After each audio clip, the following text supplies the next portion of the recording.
என்னங்க இது அநியாயமா இருக்கு? கேக்குறதுக்கு யாரும் இல்லன்னு நினைச்சீங்களா? தண்ணி பாட்டில விற்பனை பண்றேன் அப்படின்னு சொல்லிட்டு குழாயில தண்ணீரை நிரப்பி அந்த பாட்டில காசுக்கு விற்பனை பண்றீங்க. இதெல்லாம் என்னங்க நியாயமா இருக்கா அப்படின்னு பொதுமக்கள் கொந்தளிச்சிருக்காங்க. அரசு டாஸ்மாக் மதுபார்ல தான் இந்த சம்பவம் நடந்திருக்கு. அங்க கஸ்டமர்ஸ் வருவாங்க இல்லையா, அவங்களுக்கு தண்ணி பாட்டில் 15 ரூபாய்க்கு கொடுக்கறாங்க. ஆனா அந்த தண்ணி சுத்தமான நீரா அப்படின்னு கேட்டீங்கன்னா கேள்விக்குறிதான். குழாயில தண்ணீரை நிரப்பி அந்த தண்ணிய விற்பனை பண்றாங்க. இத சில பொதுமக்கள் பார்த்துட்டு வீடியோ எடுத்து சோசியல் மீடியாலயும் போட்டிருக்காங்க. குமரி மாவட்டம் நித்திரவிலை சந்திப்பு பகுதியில தனியாருக்கு சொந்தமான இடத்துல அரசு டாஸ்மாக் கடை இயங்கிட்டு வருது. இந்த கடையோட சேர்ந்து அரசு மதுபாரும் இயங்குது.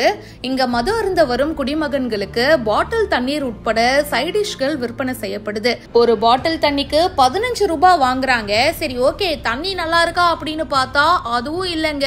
குழாய் தண்ணீரை பாட்டில்ல நிரப்பி அதை விக்கிறாங்க. அந்த பகுதியை சேர்ந்த சில நபர்கள் இத தட்டி கேட்டு கையும் களவுமா அவங்கள பிடிச்சு வீடியோ எடுத்து இப்போ சோசியல் மீடியால வெளியிட்டு இருக்காங்க. இந்த வீடியோ சமூக வலைத்தளங்கள்ல இப்போ வைரலா பரவிட்டு இருக்கு.